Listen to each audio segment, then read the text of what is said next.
A very good morning and warm welcome to this video। देखिए, मैंने यहाँ पर एक शेर लिखा है। हर मील के पत्थर पे लिख दो ये इबारत, हर मील के पत्थर पे लिख दो ये इबारत, कमज़ोर इरादों से मंजिल नहीं मिलती, कमज़ोर इरादों से मंजिल नहीं मिलती। इस शेर के यहाँ लिखने का तात्पर्य यही है कि आपको दृढ़ और कृत संकल्प होकर के मेहनत करते हुए चलना है। अगर आप ऐसा करेंगे तो वह दिन दूर नहीं होगा जब सफलताएं आपके कदम चूमेंगी और आपके और सफलताओं के बीच में कोई फासला नहीं होगा। तो चलिए आगे बढ़ते हैं।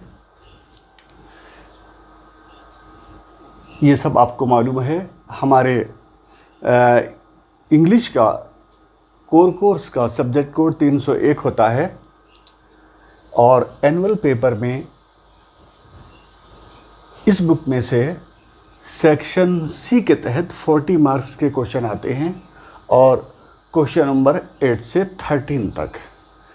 पिछले 2-1 सालों में कोरोना की प्रॉब्लम की वजह से नंबर ऑफ क्वेश्चंस में कुछ वेरिएशंस देखने को मिला, लेकिन इस साल ऊपर वाले के दुआ से सब कुछ ठीक रहेगा तो क्वेश्चन नंबर 8 से 13 तक ही आएंगे और अगर कुछ चेंज आएगा तो वो भी आपको सूचित कर दिया जाएगा, उससे भी आपको अवगत करा दिया जाएगा। तो chapter first the last lesson Alphonse Daudet, यहाँ पर आप फ्लेमिंगो की का स्केच आप देख रहे हैं और यहाँ पर रियल फ्लेमिंगो की तस्वीर मैंने इसके पैरेलल ला करके रख दी है, राजहंस या मराल। चलिए आगे बढ़ते हैं। ये रही हमारे प्रोज सेक्शन के लेसन्स की list. The last lesson, loss spring, deep water, the red trap, Indigo, poets and pancakes, the interview and going places. चलिए आगे बढ़ते हैं। हमारे लेसन की बैकग्राउंड, जिसे यहाँ अबाउट द ऑथर नाम दिया गया है, इसकी स्टडी करते हैं। अल्फोंस डोडे, राइटर के नाम के प्रोनाउंसिएशन के रिगार्डिंग एक बात कह दूं कि डोडे का टी साइलेंट हमें रखना होगा। 1840 to 1897 ये राइटर का लाइफ स्पेन है। वॉज अ फ्रेंच नॉवेलिस्ट, एक फ्रांसीसी या फ्रांस के उपन्यासकार थे, एंड शॉर्ट स्टोरी राइटर और छोटी छोटी कहानियों के लेखक थे।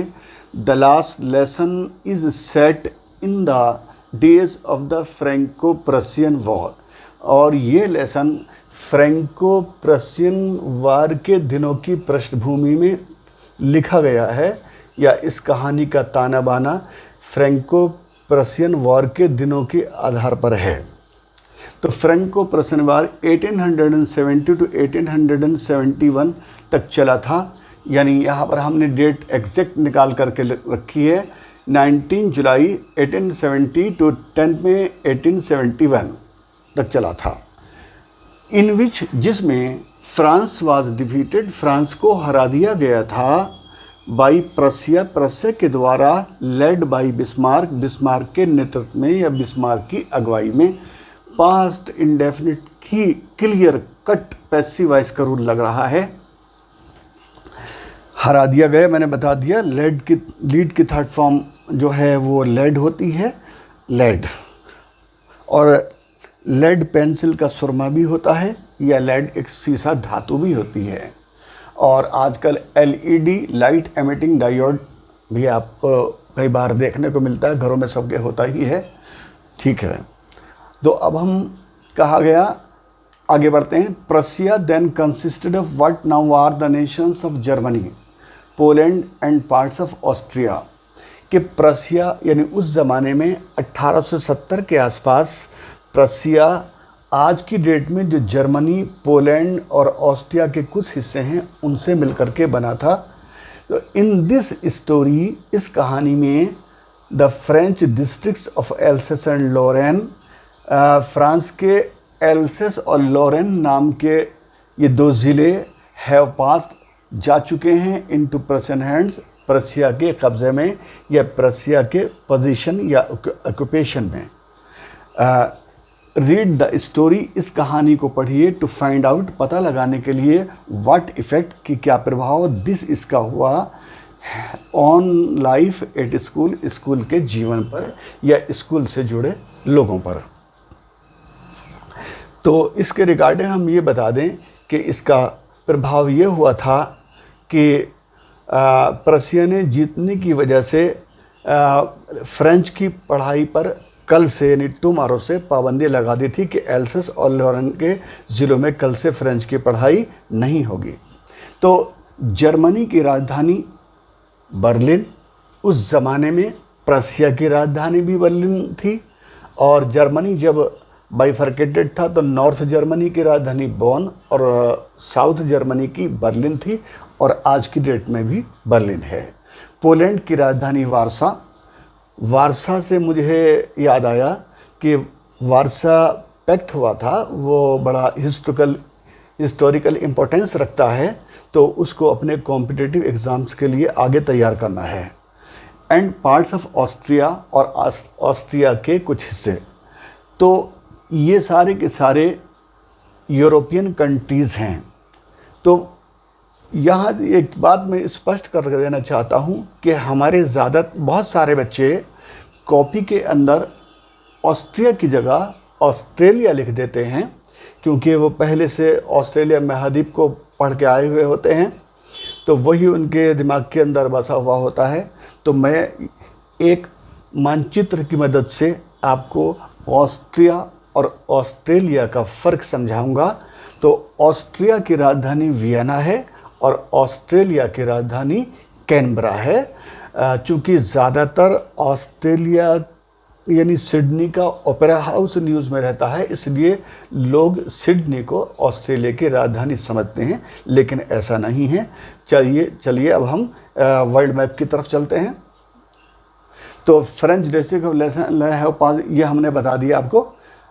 अब हम वर्ल्ड मैप की तरफ चलते हैं। ये मैप आ चुका है। ये है हमारा, देखिए, यूरोपियन इलाका। मैं तुर्की के बीच से गुज़र रहा हूँ और ये सब यूरोपियन इलाका है। आपने ध्यान किया होगा कि मैंने तुर्की के बीच से गुज़रा हूँ, यानी एकदम बीच नहीं का आइडिया है, क्योंकि तुर्की का नाम, एक बात और बता दूं कि तुर्की का नाम बदल करके तुर्कीय हो गया है, कि तुर्की का ऊपरी इलाका थोड़ा सा पार्ट यूरोप में पड़ता है और लोअर पार्ट एशिया में पड़ता है। तो ये हमारी यूरोपियन कंट्रीज़ हैं। देखिए, ये रही जर्मनी, ये रहा पोलैंड, ये रहा ऑस्ट्रिया, इतना हिस्सा। तो इन्फॉर्मेशन इतनी ज़्यादा कंजेस्टेड है और इसका प्रिंट छोटा है, आपको समझने में दिक्कत हो रही होगी, तो मैं इसे एक बड़े मानचित्र पर आपको दिखाऊंगा।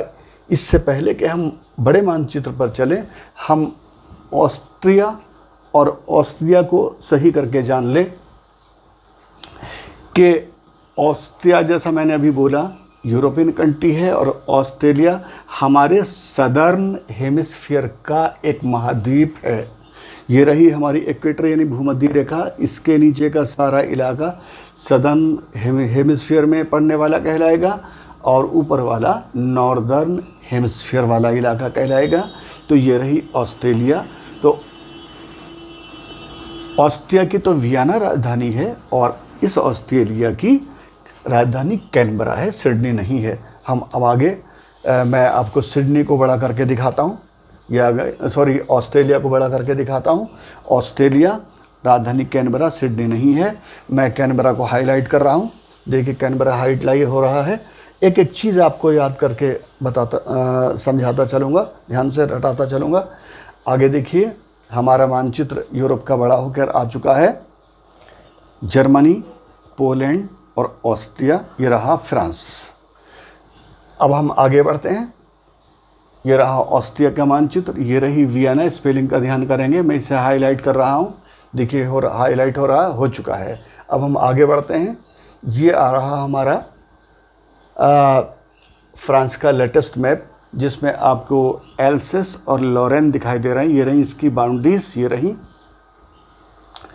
तो बाउंड्री मैंने एक और स्क्वायर बाउंड्री लगा दी है और इसको बाउंड्री का देखिए बड़ी हो रही है। आप कहेंगे कि ये तो छोटे का छोटा रहा है, ये बड़ा तो हुआ ही नहीं। लीजिए, ये बड़ा भी हो रहा है, ये बड़ा हो चुका। अब आपको एल्सिस और लॉरेन साफ दिखाई दे रहे होंगे।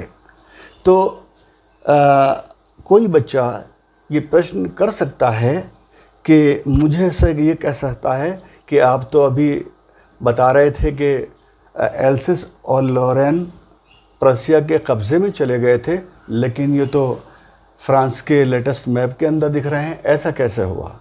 तो इसका उत्तर ये है कि 1918 में हुए एक समझौते के तहत एल्सिस और लॉरेन को फ्रांस को वापस कर दिया गया था।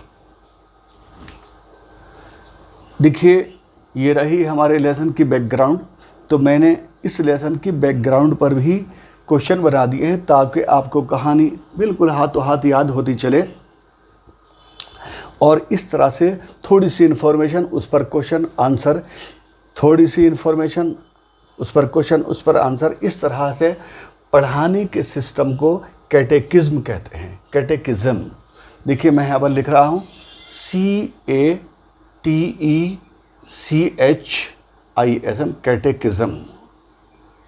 तो इस फार्मूले का इस्तेमाल क्रिश्चियनिटी में बाइबल को अच्छी तरह से समझाने के लिए किया जाता है, और ये फार्मूला भी मुझे भी बहुत अच्छा लगता है, इसलिए मैं इसका यूज़ कर रहा हूँ। आपको एक नया वर्ड भी पता चल गया। और बात यह है कि मेरे प्रोफेसर भी मुझे ऐसे पढ़ाते थे, तो हाथों हाथ क्वेश्चन पूछते चलो, टेक्स्ट हमारे सामने होता है तो हमें आंसर देने में बहुत ज़्यादा आसानी होती है और आंसर्स याद होते चलते हैं, क्वेश्चन भी। तो पहला question, mention the duration of Franco Prussian war. Franco Prussian war की अवधि बताइए। Franco Prussian war started on July 19 जुलाई को शुरू हुआ। 1871 1870 के 19 जुलाई को शुरू हुआ था युद्ध, एंड एंडेड ऑन May 10, और 10 मई 1871 को ख़त्म हुआ था। अब नेक्स्ट क्वेश्चन, वो was the commander of Prussian forces. Prussian forces का कमांडर कौन था? Bismarck was the commander of Prussian forces. Bismarck जो था वो प्रशियन फोर्सेस का कमांडर था। तो एक हम टेक्निक समझ लेते हैं, जो क्वेश्चन हमारे वो से शुरू होते हैं उनका आंसर देने के लिए हमें क्या करना होता है कि उत्तर में आने वाले सब्जेक्ट को, बस वो सब्जेक्ट को हम यहाँ पर लिख देते हैं वो की जगह, बाकी इन्फॉर्मेशन को हम ऐसे ही उतार देते हैं, तो वो हमारा आंसर बन जाता है। देखिए, वो की जगह हमने बिस्मार्क लिख दिया है, बाकी इन्फॉर्मेशन ऐसी उतार दी, आपका आंसर हो चुका है। अब question next, name the Nations that Prussia consisted of. के उन देशों या राष्ट्रों के नाम बताइए जिनसे मिलकर के प्रशिया बना था। तो Prussia then consisted of what now are the nations of Germany, Poland and parts of Austria. बिल्कुल एज इट इज़ जो यहाँ पर लिखा है वो मैंने लिख दिया है, अब इसमें चेंज की गुंजाइश ही नहीं, बहुत ठीक लिखा है वहाँ पर, तो मैंने एज इट इज़ कॉपी कर दिया है। Note, according to a pact Alsace and Lorraine were reverted to France in 1918 कि 1918 में हुए एक समझौते के तहत एल्सिस और लॉरेन को फ्रांस को वापस कर दिया गया था। एक नोट भी दे दिया है मैंने, don't be confused of Persia. हम यहाँ पर पर्सिया कह रहे हैं और ये पर्सिया अभी भी एग्जिस्ट करता है, इसी के नाम पर पर्शियन गल्फ बना है या अभी भी मौजूद है, जिसके देश हैं दुबई, बहरीन, कतर, ओमान आदि आदि। आगे बढ़ते हैं।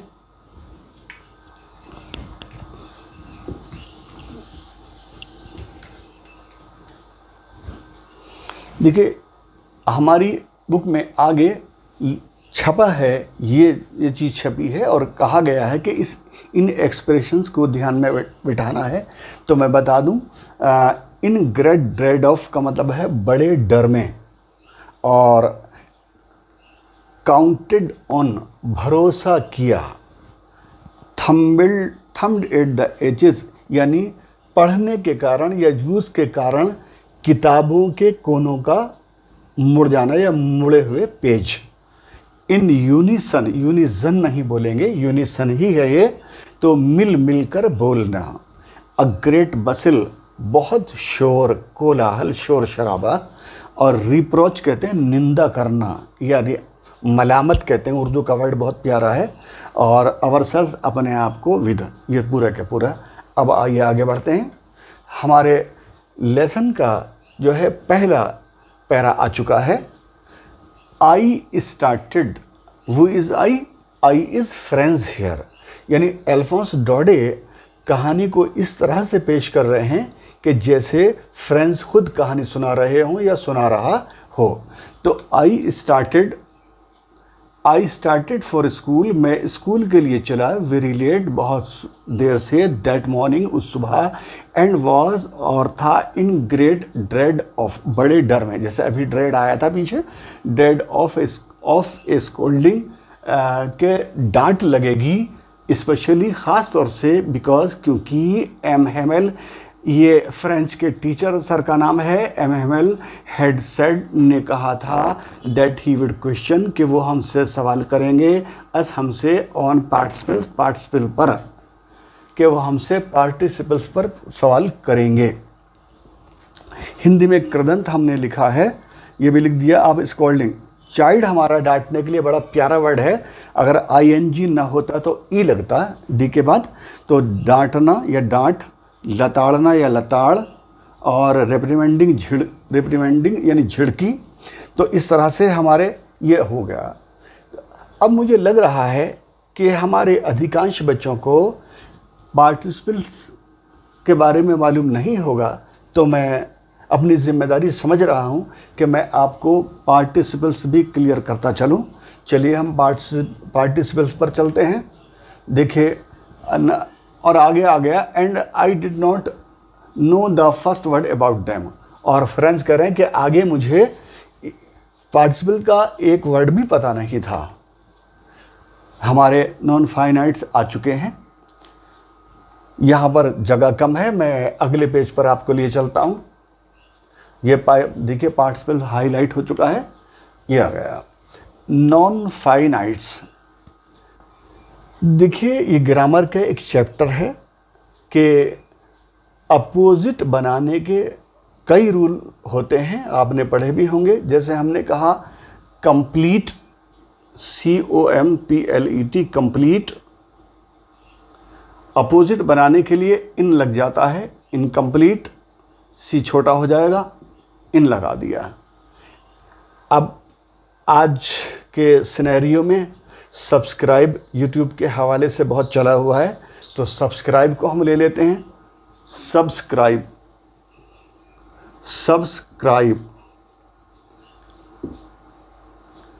अन लगा दिया, अनसब्सक्राइब, अपोजिट बन गया।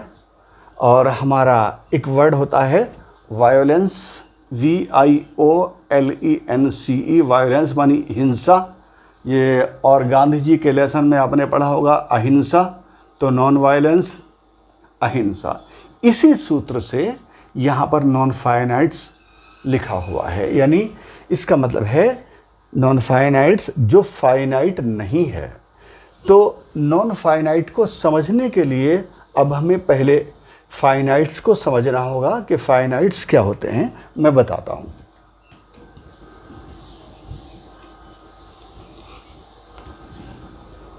देखिए, मैंने एक सेंटेंस ये लिखा, आई एम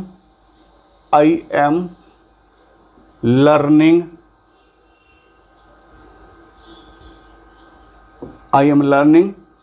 स्विमिंग।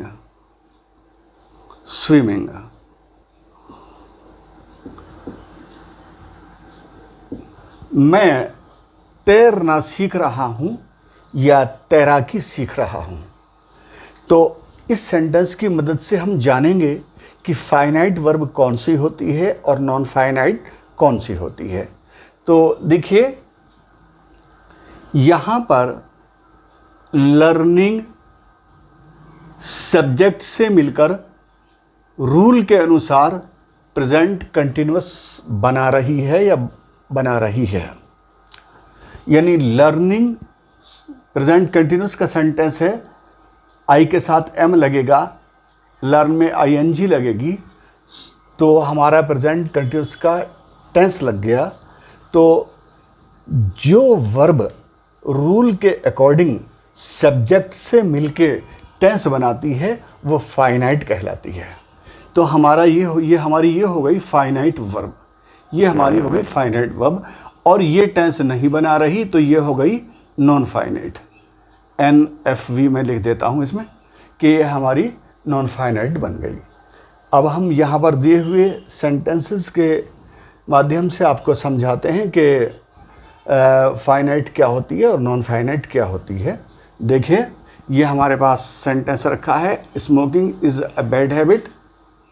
तो हमने जानते हैं बहुत सभी लोग कि हमारा किसी सब्जेक्ट का फार्मूला होता है subject plus verb plus object. तो यहाँ पर देखिए, ये हमारा सब्जेक्ट हो गया, ये हमारा वर्ब हो गया, ये हमारा ऑब्जेक्ट पार्ट या ऑब्जेक्ट हो गया, ठीक है कि नहीं। तो जब ये स्मोकिंग सब्जेक्ट है तो वर्ब कहाँ से रह गया, ये तो नाउन बन गया ना। तो इस रूल के अकॉर्डिंग, जीरन के रूल के अकॉर्डिंग, जब हम वर्ब में आईएनजी लगा करके नाउन बना देते हैं या बना हुआ होता है तो वो जेरेंट होता है, और वो आईएनजी लगने के बाद वर्ब नाउन का काम करने लगती है। तो इस तरह से आप दिखेगा।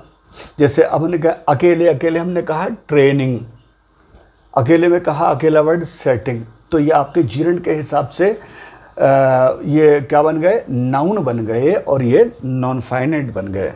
तो इस तरह से अब आपको ये समझाते हुए मुझे चलना है कि इन्फिनिटिव आ गया हमारा next. We went to Agra to see the Taj. यहां तक पास्ट इंडेफिनिट लग चुका, यहां पर टेंस नहीं लग रहा, non finite, finite, non finite. इस तरह से इस सेंटेंस पर आ जाइए, प्रेजेंट पार्टिसिपल। अब बल्कि ये ले लो कि पार्टिसिपल की हमारी 3 किस्में होती हैं, प्रेजेंट पार्टिसिपल, पास्ट पार्टिसिपल और परफेक्ट पार्टिसिपल।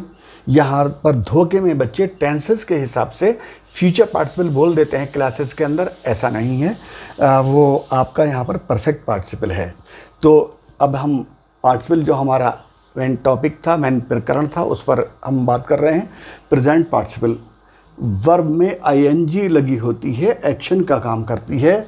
आई हेल्प्ड, मैंने मदद की, एन ओल्ड मैन, एक बूढ़े आदमी की, एक बुजुर्ग की, क्रॉसिंग द रोड, सड़क पार करते हुए।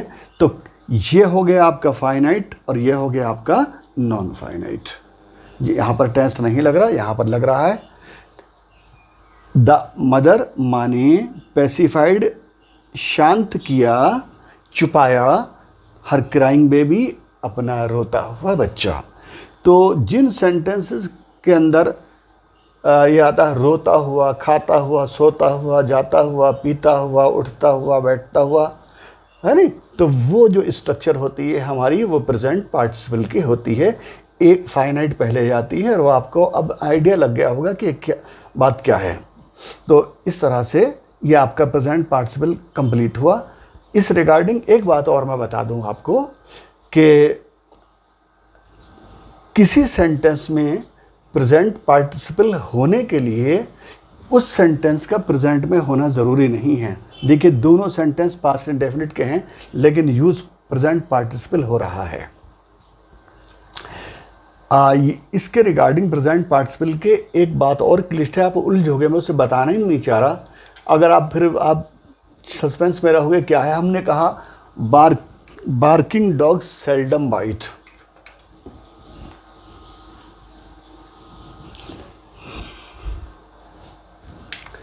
तो barking dog seldom bite, barking dogs seldom का मतलब होता है मुश्किल से ही, सेल्डम बाइट काटना, कि भौंकने वाले कुत्ते मुश्किल से ही काटते हैं।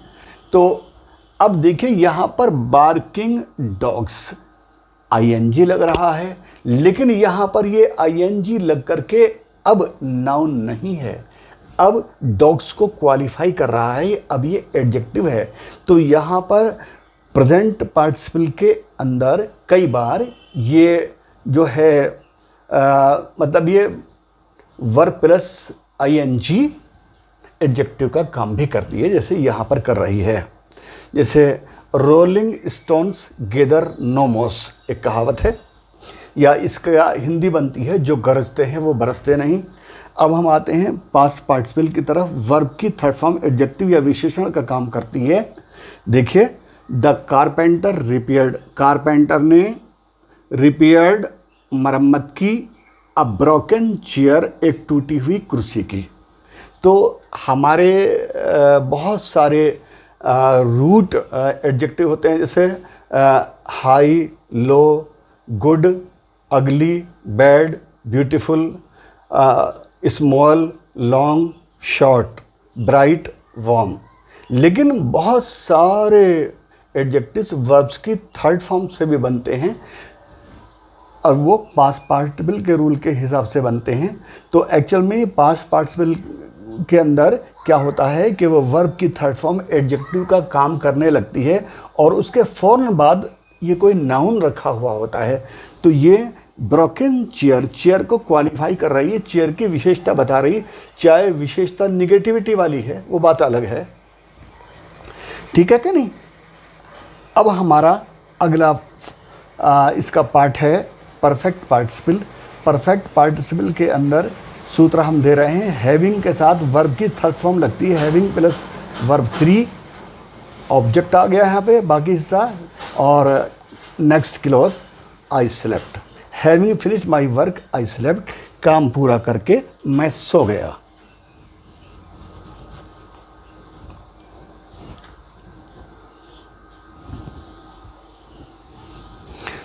तो देखिए इसमें क्या होता है कि हमारे पास क्या हुआ कि अगर मैं इसे तोड़ तोड़ के ऐसे लिखूं कि I finished my homework, I finished,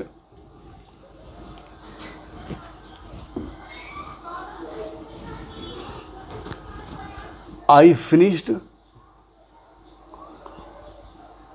finished my homework,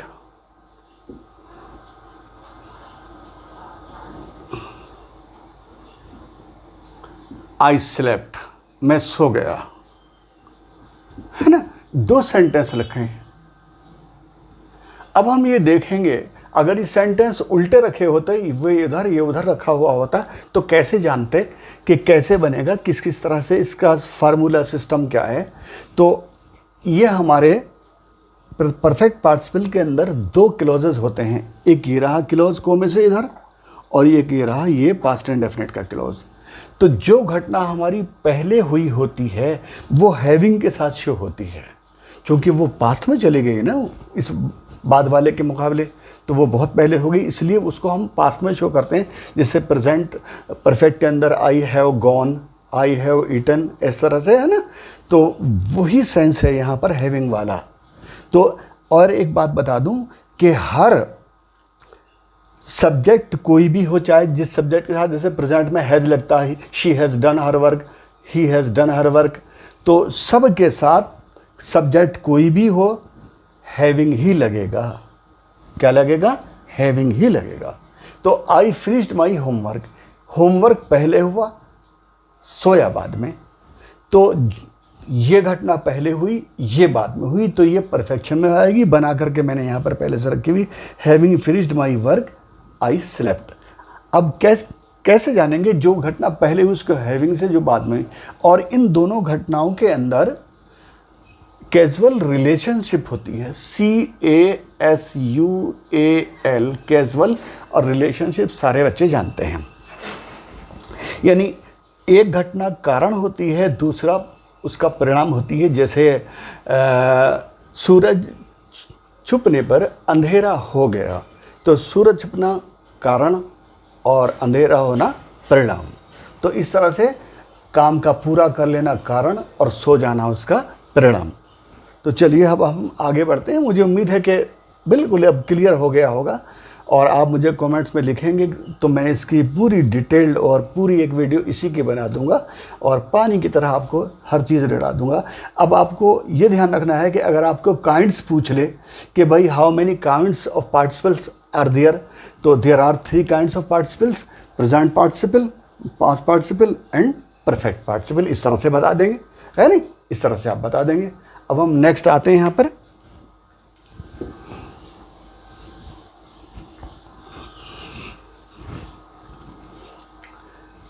हमने यहाँ तक स्टडी कर ली थी फर्स्ट वर्ड अबाउट दैम। उनका मुझे एक वर्ड भी पता नहीं था, पार्टिसिपल्स का एक वर्ड भी पता नहीं था, सर ने काम दिया था। अब हम जिस एरिया से हमें अब पढ़ना है उस एरिया को मैं हाईलाइट कर रहा हूँ।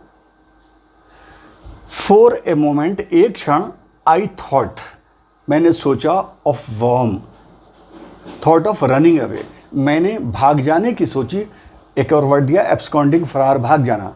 एंड स्पेंडिंग, और बिताने का, द डे, दिन, आउट ऑफ हिज डोर्स, इस घर से बाहर, दरवाजे से बाहर मैंने दिन बिताने के बारे में सोचा।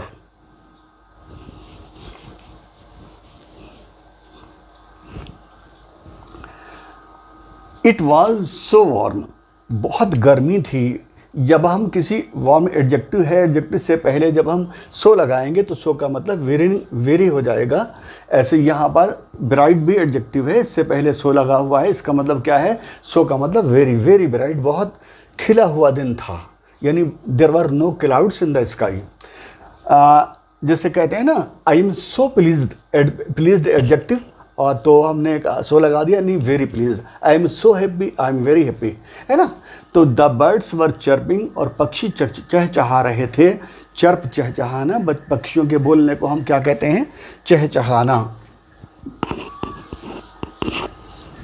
पक्षी चहचहा रहे थे एट द एज, छोर पर, ऑफ द वुड्स, बनों के छोर पर, and in the open field, और खुले मैदान में, बैक ऑफ द सॉमिल, आरा मशीन के पीछे, वो जगह जहाँ पर मशीनों के द्वारा या लकड़ी को चीरा काटा जाता है उसको हम सॉमिल कहते हैं। मैं सॉमिल की इमेज बिल्कुल अभी दिखाऊंगा आपको। काटा सॉमिल के पीछे क्या था, and in the open field, और खुले मैदान में, द आरा मशीन के पीछे, द प्रशियन सोल्जर्स, प्रशिया के सोल्जर्स, वर ड्रिलिंग, अपना अभ्यास कर रहे थे, यानी अपनी फौजी प्रैक्टिस कर रहे थे। तो ड्रिल देखिए, सोल्जर्स प्रैक्टिस, अपनी प्रैक्टिस कर रहे थे। देखिए हमने यहाँ पर देखिए सॉ, सी, सॉ, सीन, वर्ब के हिसाब से वहाँ पर सेकंड फॉर्म भी होती है। तो सॉ आरा या आरी, सॉमिल, आरा मशीन, सॉ देखा मैंने यहाँ पर लिख दिया है, और ड्रिल आपको बता दिया, या जो पैरेड निकलती है एक तरह से उसको भी मतलब सोल्जर्स प्रैक्टिस एक्सरसाइज पैरेड, कवायद करना, अभ्यास करना। अब यह अभ्यास भी इसका मीनिंग होता है, ठीक है ना। It was all much more tempting, ये कुछ ज़्यादा प्रलोभन दे रहा था या प्रलोभक सिद्ध हो रहा था मेरे लिए, यानी मेरा आकर्षण ड्रिल की तरफ ज़्यादा था और स्कूल जाने या पार्टिसिपल के रूल के बारे में कम था।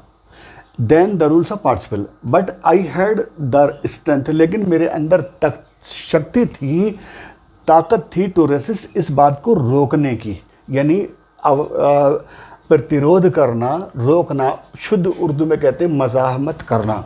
तो इसको यानी इस थॉट को कि मैं स्कूल ना जाऊं, ड्रिल देख लूँ, इसको रोकने के अंदर क्या कम पावर मेरे अंदर था। And hurried off to school, इसलिए मैंने स्कूल के लिए जल्दी की। तो देखिए यहाँ पर हमारा सॉमिल आरा मशीन का चित्र आ रहा है। ये लकड़ियाँ, कितनी मोटी लकड़ी का लॉग आप चिर रहा है। देखिए ये आपकी ड्रिल हो गई। इस ड्रिल के बाद हम यहाँ पर नहीं कर रहे हैं, आप जानते हैं सब। तो देखिए अब it was all much more tempting, ये मैंने बता दिया। टेम्प्ट, एंटाइस, एल्योर, इन्विगिल, लुभाना, प्रलोभन देना, लालच देना। टेम्पटिंग, एंटाइसिंग, एल्योरिंग, प्रलोभन। कंटिन्यूस में यूज़ करेंगे तो फिर उसका लालच दे रहा भी होगा। स्ट्रेंथ, शक्ति, रेसिस्ट, चेक, रोक करना, प्रिवेंट करना, प्रतिरोध करना। हरी, जल्दी, आपको सबको पता है। इसके बाद हम अब आगे चलते हैं। हमने इस इंफॉर्मेशन पर एक क्वेश्चन बनाया है। एनसीईआरटी ने क्वेश्चन हमें दिया है, सब किताबों में छपा है, उसका आंसर हमने लिखा है। यहाँ पर हमने वन लाइनर क्वेश्चन लिखा, आंसर लिखा है। देखिए ना, what was France expected, France से क्या आशा थी, टू बी प्रिपेयर्ड विद, तैयार करने की या तैयार की बिफोर स्कूल, स्कूल के लिए। दैट डे, उस रोज़, that day France was expected, उस रोज़ फ्रांस से आशा थी, टू बी प्रिपेयर्ड विद, कि वो तैयार होगा किसी से के साथ, पार्टिसिपल तैयार करेगा। अब हमारे जो 40 वर्ड्स की लिमिट वाले जो हमारे आंसर्स होते हैं, उसके हिसाब से हमने इसको यहाँ पे डेवलप किया है। France was expected to be prepared with participle, कि उसको पार्टिसिपल वो तैयार करके आएगा, इसकी आशा थी। दैट डे, उस रोज़। The HW homework based on participle पर आधारित, वाज गिवन, दिया गया था, by his teacher of French language mister M Hamel, जो फ्रेंच लैंग्वेज के टीचर मिस्टर एम हेमल थे, उनके द्वारा ये होमवर्क दिया गया था, काम दिया गया था। But France was not prepared with participle, लेकिन फ्रांस की पार्टिसिपल की तैयारी नहीं थी। और आगे हमने कहा, व्हाट टू से ऑफ बीइंग प्रिपेयर्ड, तैयार होने की तो बात ही छोड़िए, he did not know even the first word about them, कि उसे तो एक वर्ड भी पता नहीं था। तो इस तरह से देखिए, अब यहाँ पर हमारी इन्फॉर्मेशन पहले से छपी रही है, इस पर हमने यहाँ पर क्वेश्चन बना दिया, तो आपको बहुत अच्छा लग रहा होगा। अगर कोई अपनी तरीके से भी आंसर बनाना चाहे, कुछ कम बढ़ती करनी चाहे, तो यहाँ से देख लो, यहाँ से ताज़ा भी कर लो, यहाँ क्या आया था, हमने यहाँ पर क्या लिखा। ये पढ़ाने का ये तरीका मुझे बहुत अच्छा लगता है। अगर हम आगे चलते हैं, when I pass the town hall, जब मैं टाउन हॉल से गुजरा, इसको हम हाईलाइट करेंगे। जब मैं टाउन हॉल से गुजरा, मैंने अभी इसको अंडरलाइन कर दिया है हाईलाइट करने के लिए, लेकिन मैं इसे कंप्यूटर की मदद से अभी हाईलाइट करूंगा, एक इफ़ेक्ट की मदद से। तो मैं आगे बढ़ता हूँ। व्हेन आई पास, जब मैं गुजरा, the town hall, town hall से। टाउन हॉल क्या होता है, किसी शहर की नगर पालिका का मुख्यालय होता है। तो टाउन हॉल से गुजरा, देयर वाज अ क्राउड, तो भीड़ थी, इन फ्रंट ऑफ, के सामने। 3 वर्ड्स का हमारा सेट होता है, इन फ्रंट ऑफ, के सामने। के क्या था, भीड़ थी टाउन हॉल के सामने ऑफ द बुलेटिन बोर्ड। तो when I pass the town hall, जब मैं टाउन हॉल से गुजरा, देयर वाज ए क्राउड, तो एक भीड़ थी, in front of the bulletin board, bulletin board के सामने। बुलेटिन बोर्ड के सामने एक भीड़ लग रही थी, यानी सूचना पट के सामने। Town hall, head office of a municipality, नगर पालिका का मुख्य कार्यालय। क्राउड, भीड़। थ्रॉन्ग है सेम वर्ड, इन फ्रंट के सामने। Bulletin board, notice board. तो अब आप देखिए यहाँ पे, फॉर द लास्ट 2 years, 2 सालों से, ऑल आवर बैड न्यूज़, हमारे सारे बुरे समाचार, हेड कम, आए थे, फ्रॉम देयर, वहीं से, यानी इस नोटिस बोर्ड पर ही आए थे बुरे बुरे समाचार। द लॉस्ट स्प्रिंग, जैसे खोई हुए युद्ध या हारे हुए युद्ध। द ड्राफ्ट, और किसी भी योजना के मसौदे, या हमने लिखा है ना मसौदा या प्रालेख। और the orders of the commanding officer, और आदेश देने वाले यानी कमान अधिकारी के आदेश, ये उस नोटिस बोर्ड पर आ रहे थे। एंड आई थॉट, मैंने सोचा, टू माई सेल्फ, दिल में, विदाउट स्टॉपिंग, बिना ठहरे, what can be the matter now, कि आज क्या बात हो सकती है, अब क्या बात हो सकती है, अब कैसी भीड़ लग रही है, भीड़ क्यों लग रही है। टाउन हॉल, ये बता दिया मैंने। क्वेश्चन हमारा आ गया, why was soldiers drill more tempting for France, France के लिए वो सोल्जर्स की ड्रिल ज़्यादा प्रलोभन का कारण क्यों थी। Soldiers drill was more tempting for France, France के लिए ज़्यादा प्रलोभन का कारण थी या प्रलोभक सिद्ध हो रही थी। बिकॉज, क्योंकि ही हैड नॉट सीन, उसने नहीं देखे थे, सच टाइप ऑफ ड्रिल्स, इस तरह के अभ्यास, अर्लियर, पहले से। The things we see for the first time, जो चीज़ें हम पहली बार देखते हैं, टेम्प्ट अस अलॉट, तो वह हमें ज़्यादा अपनी तरफ खींचती हैं। Next question, what type of news had been coming, किस तरह के समाचार आ रहे थे on bulletin board, notice board पर या बुलेटिन बोर्ड पर फॉर 2 years, 2 सालों से। Bad news of the lost battle, हारी हुई जंगों के समाचार, द ड्राफ्ट और किसी भी योजनाओं के मसौदे, and the orders of the commanding officer और कमान अधिकारी के आदेश, एंड हैड बीन कमिंग आ रहे थे देयर वहाँ पर ऑन द बुलेटिन बोर्ड पर फॉर 2 years, 2 सालों से। तो क्या था, पास्ट परफेक्ट कंटिन्यूस टेंस का जीता जागता एग्जाम्पल यहाँ पर रखा है, देखिए, ठीक है।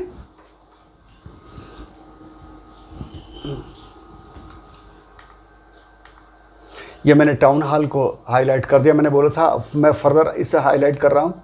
देखिए टाउन हॉल हाईलाइट हो रहा है। अब हम टाउन हॉल की इमेज, जो पुरानी दिल्ली का जो सबसे पहला टाउन हॉल है उसकी इमेज को मैं आपको दिखा रहा हूँ, आपके सामने है।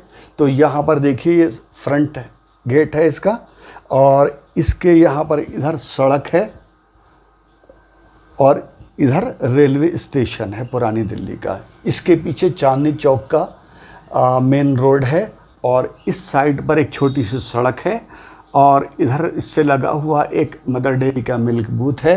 तो 1969 में जब मैं 4th क्लास में पढ़ता था तो मैं वहाँ से सिक्का डालकर दूध लाया करता था सुबह सुबह। और इस साइड पर वेस्ट है, उधर ईस्ट है। आगे बढ़ते हैं हम। हमारा पांचवा क्वेश्चन है, why was there a crowd near the bulletin board, के बुलेटिन बोर्ड के पास भीड़ क्यों थी। There was a crowd near the bulletin board के पास भीड़ थी बिकॉज, क्योंकि पीपल वर रीडिंग, लोग पढ़ रहे थे, द न्यूज़, समाचार, या ऑर्डर ऑफ बैन, मनाही का, रोक का, ऑन फ्रेंच लैंग्वेज पर, फ्रॉम बर्लिन के वो ऑर्डर बर्लिन से आया था, यानी बर्लिन प्रशिया की राजधानी थी, हमने बताया था। प्रशियन सरकार did not think it better, अच्छा नहीं समझती थी, टू कंटिन्यू, जारी रखना, the teaching of French language, French भाषा की पढ़ाई, in the territories of Alsace and Lorraine, Alsace और लॉरेन के क्षेत्रों में। देखिए अब हमारा नेक्स्ट पैरा आ चुका है। देन फिर as I hurried by as fast as I could go, कि जितनी ताकत थी मैं उस ताकत से मैं चल रहा था, जा रहा था, नहीं एक तरह से भागना हुआ झपट कर चल रहा था। द ब्लैक स्मिथ, लोहार, जो लोहे का काम करने वाले को ब्लैक स्मिथ कहते हैं या आयरन स्मिथ भी कहा जाता है। तो ब्लैक स्मिथ जिनका नाम वॉचर था, ध्यान रखेंगे वॉच में हमारी टी यहाँ पर होती है, इनके नाम की स्पेलिंग में टी यहाँ पर है, ये गलती नहीं करनी है, कभी आप यहाँ पर टी लगा दें। तो जिनका नाम वॉचर था, और वॉचर को भी कैपिटल से ही लिखना है जितनी बार अगर आ जाए। हेमल सर का एच कैपिटल और एम का एम भी कैपिटल है, एम एल का। तो वॉचर वो वाज देयर, जो वहाँ पर ये लोहार था, विद हिज अप्रेंटिस, अपने शागिर्द, अपने चेले, अपने शिष्य के साथ, रीडिंग द बुलेटिन, वो इस समाचार को पढ़ रहा था। कॉल्ड आफ्टर मी, तो उसने, मैं चूँकि झपट के चल रहा था, मैं ज़रा आगे निकल गया तो मुझे मेरे पीछे से आवाज़ लगाई, called after me, don't go so fast, इतनी तेज़ मत चल बब बेटा। बब मानी बच्चा है, चाइल्ड है, तो प्यार से बेटा कहा होगा मुझे लग रहा है। बेटा इतने प्यार से मत चल, इतनी तेज़ मत चल। You will get to your school, आप स्कूल चले जाओगे, इन प्लेंटी ऑफ टाइम, बहुत टाइम है अभी, प्लेंटी ऑफ, बहुत के लिए, है ना, बहुत टाइम है। प्लेंटी ऑफ दिया, ample, sufficient, enough, adequate, abundant, पर्याप्त, काफ़ी। Next question, what did blacksmith say to friends, blacksmith ने फ्रेंड से क्या कहा। The blacksmith said to friends, blacksmith ने फ्रेंड से कहा, डोंट गो सो फास्ट बब, बेटा इतनी तेज़ मत चलिए, you will get to school in plenty of time, आप बहुत पहले स्कूल चले जाओगे, अभी काफ़ी टाइम पड़ा है नहीं। तो अब आप देखिए नेक्स्ट हम चलते हैं। I thought he was making fun of me, कि मैंने सोचा कि वो मेरा मजाक या मेरा उपहास बना रहे हैं। कौन, watcher. And reached M Hamel's little garden, और मैं हेमल सर के लिटिल गार्डन आया है बगीचे के लिए, वाटिका के लिए, या आप फुलवारी भी कह सकते हो कि फुलवारी में पहुंच गया, ऑल आउट ऑफ ब्रेथ, और सांस मेरा चढ़ा हुआ था, सांस फूला हुआ था मेरा। आउट ऑफ ब्रेथ मीन्स सांस है। तो हम यहाँ पर देख लेते हैं, लिटिल गार्डन, बगीचा, वाटिका, फुलवारी, all out of breath, breathing quickly, panting, हाँफते हुए, हाँफना, दम फूलना, सांस चढ़ना, सांस चढ़ते हुए, मेक फन ऑफ, ड्रॉल, जिसे आजकल ट्रोल कह देते हैं कुछ लोग, वो ड्रॉल वर्ड है। ड्रॉल, डराइड, मजाक उड़ाना, उपहास करना। ठीक है। अब हमारा यहाँ पर ये हमने क्वेश्चन इस इंफॉर्मेशन पर बनता है, in what condition did friends reach Hamel sir's little garden.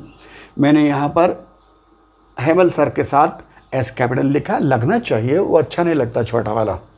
तो इसमें कोई ग्रामेटिकली गलती भी नहीं है। ज़्यादातर मुझे देख के आप लिखेंगे, बहुत सारे टीचर्स भी लिखेंगे, तो ये it will be far better.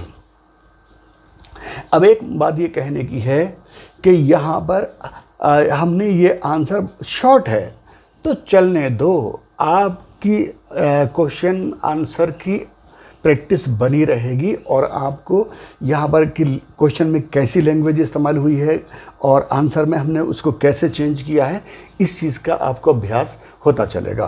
तो friends reached M Hamel sir's little garden, उनके बगीचे में पहुँच गए, ऑल आउट ऑफ ब्रेथ, सांस छोड़ते हुए, सांस फूले हुए। अब हमारे पास नेक्स्ट पैरे आ चुके हैं, ये दो पैरे, एक ये रहा, एक ये रहा, आप देख ही रहे हैं, और इसको हम चलते हैं समझते हैं।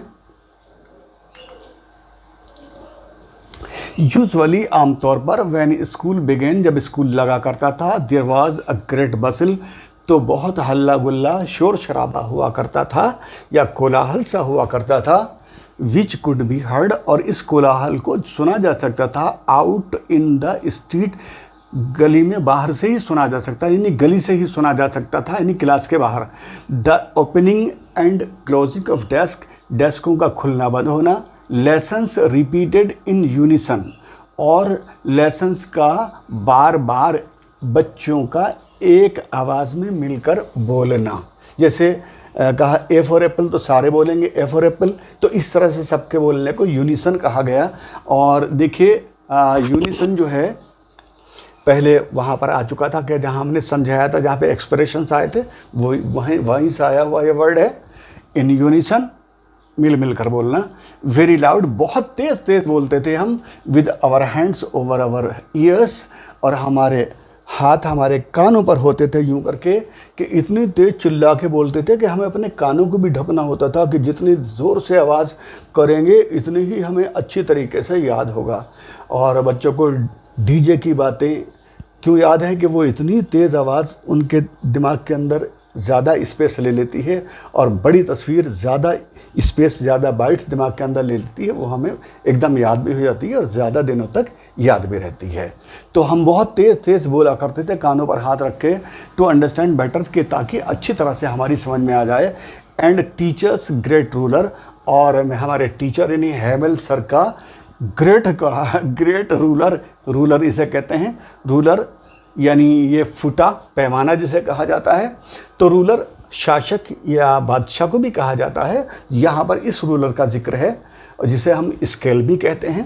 तो ये टीचर सर का ruler rapping on the table पर पटकते हैं ना यूँ करके, इस तरह से वो पटक रहे होते थे।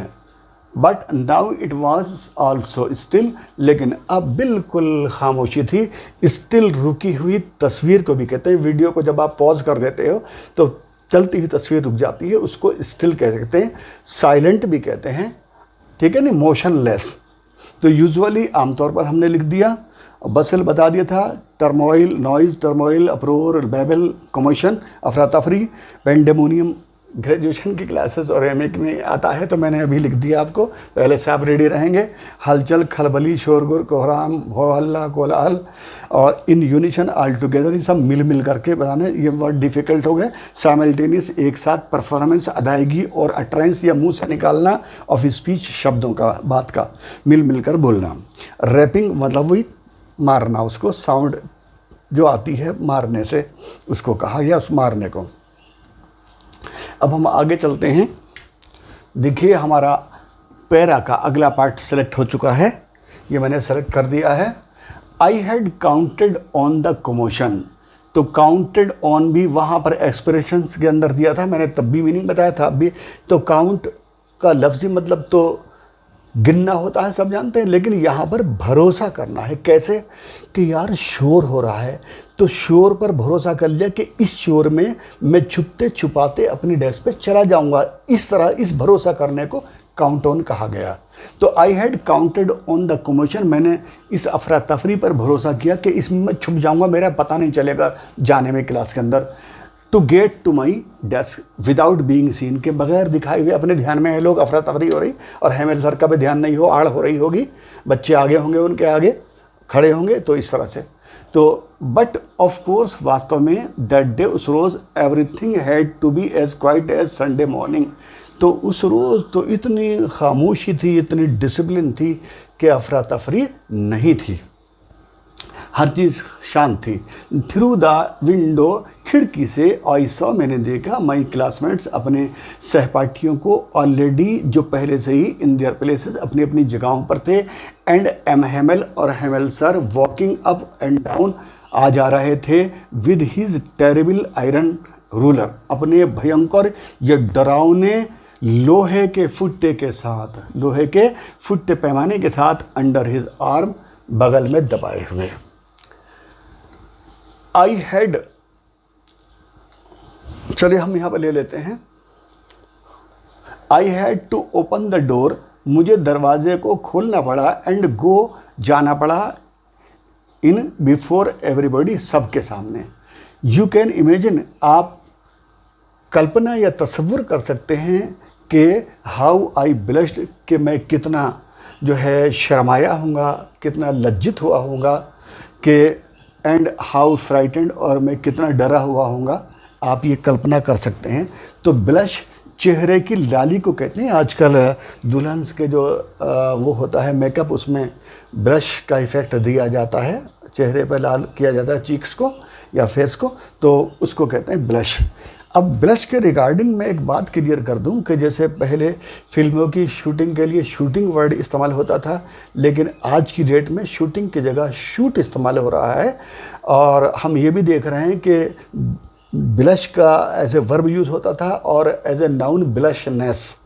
तो हमारी ऑक्सफोर्ड डिक्शनरी कहती है कि ब्लश नाउन भी है, ब्लश वर्ब भी है। तो जब ये इसकी as a noun entry dictionary के अंदर है तो ब्लशनेस कहने की ज़रूरत नहीं है। तो ब्लश लाल होना भी है और ब्लश चेहरे की लालिमा भी है। तो इस तरह से अब आप देखिएगा यहाँ पर I had to open the door, और वो यहाँ पर हो चुका है सारे का सारा। देखिए स्टिल मोशनलेस, रुका हुआ, क्वाइट चुप, साइलेंट चुप, काम चुप, पीसफुल शांत, खामोश चुप, काउंटेड ऑन रिलाई ऑन भरोसा करना, और ट्रस्ट भरोसा करना on somebody, depended on, commotion अफरा तफरी उर्दू में लिखा है हल्ला गुल्ला, बसिल केओस लॉलेसनेस, क्वाइट चुप, टेरिबल डायरफुल, इरी, हॉरिबल भयानक, डरावना, भयंकर, खौफनाक। चलिए हम अब आगे चलते हैं।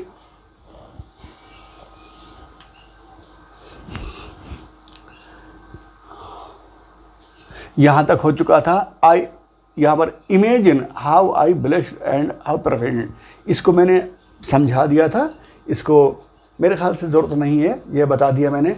बट नथिंग हैपेंड, कुछ नहीं हुआ। M Hemal saw, Hemal sir ने देखा, मी मुझे, एंड सेड और कहा, वेरी काइंडली, बड़े मेहरबानी से, बड़ी दयालुता से कहा, प्यार से कहा, go to your place quickly, जल्दी से अपनी जगह पर चले जाइए। लिटिल फ्रेंड्स, नन्हे friends, we were beginning without you, हम आपके बिना ही शुरू कर रहे थे। क्या शुरू कर रहे थे? लेसन शुरू कर रहे थे। तो इमेजिन, एनविजन, एनविसिज, कल्पना करना, उर्दू में लिखा तसव्वुर करना। Blush, to become red in the face with shame और एम्बेरसमेंट, तो चेहरे का लाल होने को ब्लश कहते हैं। चेहरे का लाल होना, शर्माना, झेपना, लजाना, और चेहरे की लालिमा, जैसे मैंने कहा था एज ए नाउन भी ऑक्सफोर्ड में दिया हुआ है। तो blush, blushed, blushed, frightened, fearful, panicked भी कितना वर्ड इस्तेमाल हो रहा है आजकल।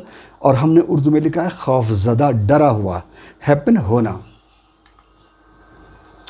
अब यहाँ पर एक क्वेश्चन आ गया, इसको और देख लेते हैं। What did friends notice that was unusual about the school that day, कि उस रोज़ जो कोई चीज़ असाधारण हुई वो क्या नोट की फ्रेंड्स ने। यूजुअली आमतौर पर वैन स्कूल बिगिन, जब स्कूल लगा करता था, there was a great bustle, तो बहुत शोर शराबा, बहुत तफरी, अफरा तफरी से रहती थी, विच कुड बी हर्ड, और उस अफरा तफरी या उस शोर को सुना जा सकता था आउट इन द स्ट्रीट, गली से ही। But it was all very still that day, लेकिन उस रोज़ बहुत खामोशी थी। Everything was as quiet as Sunday morning, और हर चीज़ जितनी संडे मॉर्निंग को शांत रहा करते थे, या जितनी बढ़िया डिसिप्लिन रहा करती थी, इतनी अच्छी डिसिप्लिन थी आज। There was no noise of opening और क्लोजिंग ऑफ डेस्क, डेस्कों के खुलने और बंद होने की आवाज़ें भी नहीं थी। His classmates were already in their places, और फ्रेंड्स के या उसके या फ्रेंड्स के सहपाठी अपनी अपनी जगहों पर थे। द टीचर्स ग्रेट रूलर, और टीचर्स का, हेवेल सर का बड़ा वाला फुट्टा, इन स्टेड ऑफ रैपिंग, पटकने की बजाय, टेबल पर मारने की बजाय, ऑन द टेबल, टेबल पर था, was under M Hamel's arm, वो हेमल सर की बाह में था। यानी वो पटक नहीं रहे थे, उसको डरा नहीं रहे थे बच्चों को, या बच्चों को ऑर्डर ऑर्डर कह करके कंट्रोल नहीं कर रहे थे, बस बगल में था। देखिए हमारा ये चैनल, अभी इस वीडियो को आपने मेरे YT channel music plus poetry के तहत देखा है, लेकिन हम अब अपनी एजुकेशनल वीडियोस को इंग्लिश विद आलम सर, जो एक नया चैनल होगा, उस पर पब्लिश करेंगे, तो उसका ध्यान आपको रखना है।